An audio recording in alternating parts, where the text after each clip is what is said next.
Good morning. हम लोग आगे कंटिन्यू करते हैं। पिछली बार हम लोगों ने कुछ क्वेश्चन किए थे, थोड़े हाई लेवल के थे, उन्हीं चीज़ों को कंटिन्यू करेंगे। हमने पिछली बार किया था force on charge due to rod, ठीक है, force on charge due to rod. अब आज हम करेंगे force on charge due to ring. अब ये मेरे पास एक रिंग है, ठीक है, और यहाँ पे एक चार्ज जो रेडियस आर जो रिंग के है वहां पे रख दिया गया है, और इस रिंग पे जो चार्ज है that is lambda coulomb per metre, that is lambda coulomb per metre, ठीक है, ये मेरे पास है। अब मुझे पता है कंटीन्यूअस डिस्ट्रीब्यूशन है, कंटीन्यूअस डिस्ट्रीब्यूशन है तो हमें क्या करना पड़ेगा, वी नीड टू इंटीग्रेट। अब अगर तुम्हें सेंटर ऑफ मास यूएम ढंग से याद है तो देखो हम लोग क्या करते थे, इस चीज को बढ़ाया, थीटा पे जाके डी थीटा का एक एलिमेंट ले लेते हैं, ठीक है, थीटा पे जाके डी थीटा का एक एलिमेंट ले लिया, तो उसकी वजह से ये कितना हो गया, R D theta, angle is equal to R upon radius, angle is equal to R upon radius. तो इसका चार्ज कितना हुआ, D Q, it is lambda into R D theta. अरे पर मीटर के लिए लैम्डा है ना, हर एक मीटर के लिए लैम्डा कूलम है, तो आर डी थीटा के लिए कितना होगा, लैम्डा आर डी थीटा। बस, आपको ज्यादा डिफिकल्ट है नहीं इस केस में। तो इस सिचुएशन को ऐसा समझ लो, यहां पे एक चार्ज है Q और एक R दूरी पे रेडियस R दूरी पे दूसरा चार्ज है DQ, और हमें Q पे फोर्स निकालना है। तो सिंपल सी चीज है। अब देखो इसकी वजह से जो इस पे फोर्स लगेगा वो इधर लगेगा, लेट्स से F,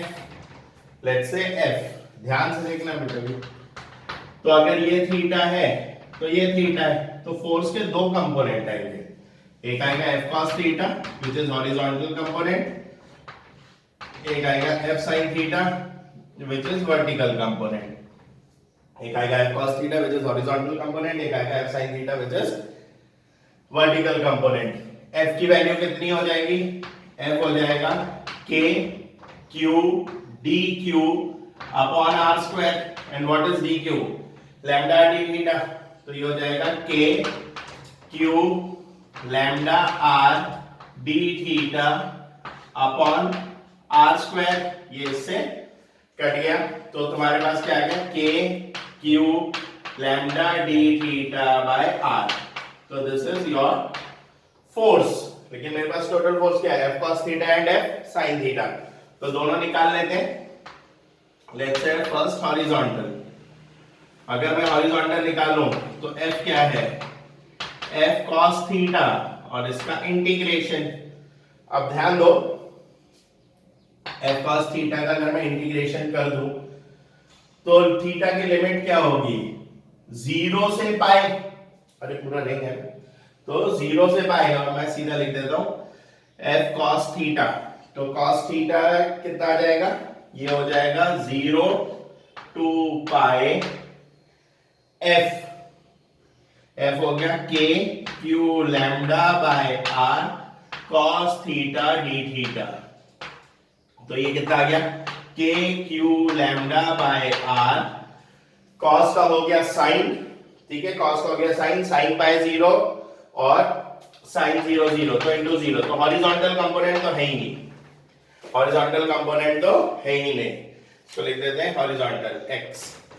अब वर्टिकल कंपोनेंट ले लो, वर्टिकल कंपोनेंट कितना आ जाएगा, F is equal to K Q lambda by R integration 0 to pi sin theta d theta, ठीक है, sin थीटा d थीटा। अब अगर मैं इसको यूज करूं तो sin का तो आ जाएगा माइनस कॉस, ठीक है, sin का क्या आ जाएगा, माइनस कॉस, तो minus cos theta 0 to pi, limit रख दो तो वो वैल्यू 2 आ जाएगी, cos of 0 is 1, cos of pi is minus 1, minus minus becomes plus, तो this becomes 2kq lambda by r। अगर हॉरिजॉन्टल 0 है, वर्टिकल है, तो यही हमारा नेट फोर्स हो गया। तो this is the force experienced by the charge due to this complete ring, due to sorry this semi circular ring. ऐसे हम लोग रिंग का रॉड में भी निकाल सकते हैं, किसी भी चीज का निकाल सकते हैं, प्रोसीजर है, बाकी तो कुछ खास है नहीं। आप सीधा डीएफ निकालेंगे और उसके बाद कैलकुलेशन होगा। अब इसी फोर्स पे हमारे बहुत सारे क्वेश्चंस बनते हैं, काफी सारे। अब ध्यान दो कैसे कैसे क्वेश्चन बनेंगे। ये एक इंक्लाइन प्लेन है, ठीक है, let's say this is theta, let's say this is theta. अब यहां पे मैंने एक चार्ज फिक्स कर दिया, ठीक है, यहां पे मैंने एक चार्ज फिक्स कर दिया, और यहां पे एक दूसरा चार्ज है क्यू, ठीक है, ये इसको धक्का मारेगा, ठीक है, ये इसको धक्का मारेगा, चार्ज क्यू मास एम, चार्ज क्यू मास एम, तो ये इसको धक्का मारेगा, तो ये ऊपर जाएगा। कितने डिस्टेंस पे या कितना फोर्स लगाऊं कि चार्ज बैलेंस हो जाए। चार्ज बैलेंस कब होगा? when this electrostatic force is equal to what? mg sin theta। खत्म हो गया। इलेक्ट्रोस्टैटिक फोर्स जब mg sin थीटा को बैलेंस, ये धक्का ऊपर लगाएगा, mg sin थीटा नीचे, बैलेंस, खत्म, सॉल्व हो जाएगा। अब कुछ भी दे सकते हैं, कुछ भी क्वेश्चन दे सकते हैं। अब इसी चीज पे अगर तुम फ्रिक्शन लगा दो तो म्यू mg cos थीटा और आ जाएगा। अब यही क्वेश्चन हम लोग कैसे कर सकते हैं, देखो पिछली बार ही करा दिया था ये तो एच सी वर्मा का। कोई एक चार्ज है क्यू, दूसरा चार्ज चक्कर काट रहा है, तो electrostatic force provides necessary centripetal force, तो k q1 q2 by r square is equal to mv square by r, ये हो जाएगा। स्प्रिंग टांग दो।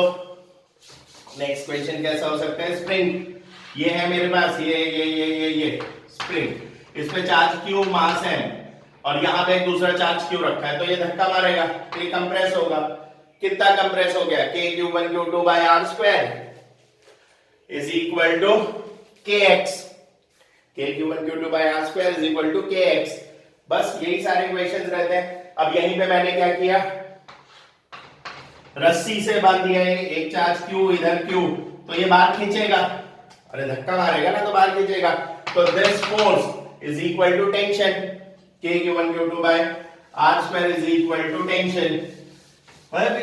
है सारा मैकेनिक्स ही, है सारा मैकेनिक्स ही, लेकिन इलेक्ट्रोस्टैटिक्स के थ्रू अब हम लोग जाएंगे। तो कोई कॉन्सेप्ट ऑफ इलेक्ट्रोस्टैटिक का क्या है, नया force which is k q1 q2 by r square, और उसी को आपको डिफरेंट सिनेरियो के साथ आपको इक्वेट करना, चाहे स्प्रिंग हो, चाहे स्प्रिंग हो, स्ट्रिंग हो, पेंडुलम हो, सब हम लोग इस सिनेरियो के थ्रू करेंगे। इक्वेशन जैसे ये है, मैंने एक चार्ज रखा q, ठीक है, and this charge is fixed, this charge is fixed. एक दूसरा चार्ज है कैपिटल Q, ठीक है, at a distance of r1, at a distance of r1, और इसको मैंने कर दिया रिलीज, ठीक है, दिस चार्ज इज रिलीज, तो ये भागेगा, तो इसकी स्पीड बतानी है r2 पे, इसकी स्पीड बतानी है r2 पे। तो क्वेश्चन है find speed of charge q at r2, ठीक है, दिस इज योर क्वेश्चन कि हमें जो है वो स्पीड बतानी है कहां पे, r2 पे। अब सिंपल सिंपल ऐसे ही क्वेश्चन रहते हैं, जस्ट पॉज और ट्राई करो उसको सॉल्व करने की, ठीक है। इस पॉइंट पे हमें क्या बताना है, स्पीड। अब ध्यान दो, पॉज करके मैं सॉल्व करने की कोशिश करना। इस पे जो फोर्स लग रहा है दैट इज वेरिएबल, वेरिएबल क्यों, यहां r1 है तो k q1 q2 by r1 square. जैसे ये इधर आया तो दूरी चेंज हो गई, फोर्स अलग हो गया, इधर आया दूरी चेंज हो गई, फोर्स अलग हो गया, इधर आया दूरी चेंज हो गई, फोर्स अलग हो गया। मास वास कुछ है नहीं, law of conservation of momentum कहीं से लगेगा नहीं, क्योंकि नेट फोर्स जीरो नहीं है, नेट फोर्स जीरो नहीं है। तो अब यहां पे ध्यान दो, तो फिर अब हम लोग इसमें करें कैसे, सिंपल सी चीज है, force is equal to M A is equal to F by M, और ए को मैं v के टर्म्स में कैसे लिख सकता हूं, सोचो, v dv by dx। तो देखो यहां फोर्स क्या है, सिंस इट इज वेरिएबल तो मैंने क्या ले लिया, k q by x square, x जो वेरिएबल दूरी है, ठीक है, तो एक्सेलरेशन कितना हो जाएगा, मास m, mass m a is equal to k q by m x square, ठीक है, a is equal to k q by m x square। a को मैं क्या लिख दूं, v dv by dx is equal to k small q capital Q by x square। तो ये हो गया v dv is equal to k q by x square dx integrate from 0 to v, क्योंकि पहले रेस्ट पे था फिर release किया ना, और ये कहां पे था, पहले r1 पे था, कहां तक गया r2, बस हो गया सॉल्व। अब तो ये कर सकते हो, ये कितना हो गया v स्क्वायर बाय 2, ये हो गया k q 1 upon r1 minus 1 upon r2, इसको सॉल्व कर सकते हो ना, 1 बाय x स्क्वायर का कितना हो गया minus 1 by x, minus 1 by x limit हो गया r1 से r2, माइनस हटा दो तो लिमिट हो जाएगी r2 से r1, वैल्यू रख दो, you will get your answer. तो ये आपकी वेलोसिटी है। As a function of x भी निकालो तो आपका आंसर यही आ जाता है, ठीक है। तो ये हमारे पास एक बेसिक सा क्वेश्चन था। अब यहां ध्यान दो, अब इसी चीज में काफी सारे क्वेश्चन बन सकते हैं, लेकिन आप लोग एक चीज देख रहे हो, सिंपल मैकेनिक्स है, कुछ ज्यादा अलग चीज है नहीं। तो इस चैप्टर के लिए मैकेनिक्स का आना बहुत जरूरी है, इसीलिए 11th का मैकेनिक्स का पोर्शन ज्यादा वैसे नहीं पूछा जाता, वो इन चैप्टर्स में आ जाता है कॉन्सेप्ट वाइज। अब ये भी हो गया। नेक्स्ट यहाँ पे ध्यान देना, सिंपल पेंडुलम की बात करते हैं, ठीक है। नेक्स्ट हम लोग बात किसकी करते हैं, सिंपल पेंडुलम। अब अगर मैंने सिंपल पेंडुलम की बात की तो ध्यान दो, ये मेरे पास दो चार्जेस हैं, लाइक चार्जेस है, तो ये हो गया थीटा, ये हो गया सॉरी ठीक है, Q, M, Q, M, और ये जो स्ट्रिंग लेंथ है दैट इज L। अब ये इक्विलिब्रियम में ऐसा रहेगा, मान लो ऐसा है दो चार्ज, मैंने क्या किया, इसको रिलीज किया तो ऐसा जाएगा, कहीं पे तो रुकेगा, तो ये पॉइंट ऑफ इक्विलिब्रियम है। हमें निकालना है इसका इक्वेशन, क्या करेंगे, एकदम सिंपल है। इस चार्ज से इस चार्ज की वजह पे जो फोर्स आएगा वो इधर आएगा, that is electrostatic force, that is electrostatic force. नीचे क्या आ गया, mg, और यहां क्या आ गया, टेंशन। तो देखो ये क्या डिवाइड हो गया, इसको लिख दिया मैंने, ये थीटा तो ये थीटा, तो ये हो गया t cos थीटा, ये हो गया t sin थीटा, और इन दोनों के बीच की दूरी कितनी हो गई, ये l, तो ये l sin थीटा, तो दोनों के बीच की दूरी कितनी हो गई, 2l sin थीटा। समझ में आया, और ये l है, तो ये l sin थीटा, और ये l cos थीटा, तो ये दूरी l sin थीटा, तो टोटल दूरी कितनी हो गई, 2l sin थीटा। और क्योंकि मैंने बताया ये इक्विलिब्रियम में है, तो ये क्या हो जाएगा, T sin theta is equal to electrostatic force, that is T sin theta is equal to k q square, इस केस में है ना, q1 q2 नहीं है, मैंने k q लिया, अपॉन 2l sin थीटा का होल स्क्वायर, और t cos theta is mg। बस इक्वेशन 1 है, इक्वेशन 2 है, 1 और 2 को डिवाइड कर दो तो tan थीटा आ जाएगा, तो यू कैन फाइंड थीटा, ठीक है। और स्क्वायरिंग एंड एडिंग कर दो तो आपको टेंशन मिल जाएगा। सिंपल से केसेस है, ज्यादा कोई डिफिकल्ट केस है नहीं, ये तो एक सिंपल सा पेंडुलम का केस। दूसरा एक केस समझना इसको ध्यान से,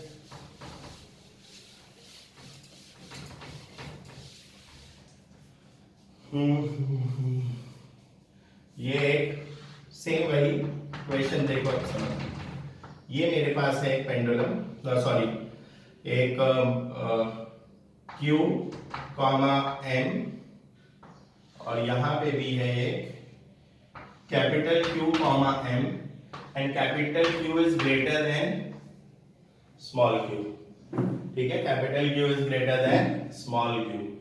तो ये एंगल बना लिया θ1 और ये एंगल बना लिया θ2 और दोनों का मासेस सेम है, दोनों के मासेस क्या है बेटा, सेम है। क्वेश्चन है comment on θ1 and θ2। Option θ1 is equal to θ2, second option θ1 is greater than θ2, third option θ2 is greater than θ1, ठीक है। और fourth option cannot say, fourth option cannot say. 2 minute के लिए इसको पॉज करो, जस्ट थिंक ओवर इट और मुझे बताओ कि क्या होगा इसमें हमारे पास केस कौन सा होगा। θ1 is greater than θ2, θ1 is equal to θ2, θ2 is greater than θ1, ठीक है। अब ध्यान दो कि अगर मेरे पास ऐसा सिनेरियो है, ठीक है, ऐसा सिनेरियो है और ये इसने इसको धक्का मारा है, अब इस पे फोर्स कितना लगेगा, k q by r square, अगर ये दूरी मैंने r मान ली, ठीक है, और इस पे फोर्स कितना लगेगा, k q by r square. अरे अगर दोनों पे सेम फोर्स लग रहा है, ठीक है, दोनों ऐसे दोनों पे सेम ही फोर्स लग रहा है तो खत्म ना, answer is q1 is θ1 is equal to θ2। क्यों, इस पे फोर्स क्या क्या लग रहा है, k small q capital q by r square, इस पे क्या फोर्स लग रहा है, k capital q small q by r square, इस पे फोर्स इस तरफ, इस पे फोर्स इस तरफ। अरे जब दोनों पे सेम ही फोर्स लग रहा है तो दोनों सेम ही एक्सपैंड होंगे ना, एक्सपैंड मतलब खींचेंगे, तो हमारे पास क्या आ जाएगा, θ1 is equal to θ2। अब यही क्वेश्चन मैं ऐसा कर देता हूं होमवर्क के लिए, जो आज आपको मुझे भेजना है, ठीक है, जो आज आपको मुझे भेजना है। Same comment on θ1 and θ2, same question है, कमेंट ऑन θ1 एंड θ2, और इस बार चेंज क्या किया है, चार्जेस सेम है, चार्जेस सेम है q, m और मासेस अलग है m1 m2 and m1 is greater than m2, ठीक है। चार्जेस सेम है, मासेस अलग है, चार्जेस सेम है, मासेस अलग है, और आपको क्या करना है, कमेंट करना है कि एंगल क्या होगा, θ1 is equal to θ2 होगा, θ1 ग्रेटर देन θ2 होगा या θ2 ग्रेटर देन θ1 होगा, और m1 is greater than m2। ये तुम्हारे होमवर्क में है, ठीक है। सिंपल पेंडुलम पे ऐसे हमारे पास काफी सारे क्वेश्चन बन सकते हैं जो हम लोग नेक्स्ट क्लास में कंटिन्यू करेंगे। फिलहाल के लिए तुम्हारा HCV का होमवर्क देख लो। HCV आपका होमवर्क है 20 तक हो चुका था, question number 21 and question number 21 हो गया, करना है question number 22, two identical balls having charge by mass suspended from a common point over the insulating spread। Question number 22 भी कर लो, क्वेश्चन नंबर 23 भी कर लो एंड 24 ये सब ट्राई करो। अभी सबमिशन नहीं करना है, कल जब मैं अगला कराऊंगा सिंपल पेंडुलम पे और थोड़ा आगे बढ़ेंगे, उसके बाद आप लोग इन क्वेश्चंस को वैसे कर सकते हो। क्वेश्चन नंबर होमवर्क लिख लो, एक तो ये क्वेश्चन है, दूसरा है HC Verma question number 22, question number 27,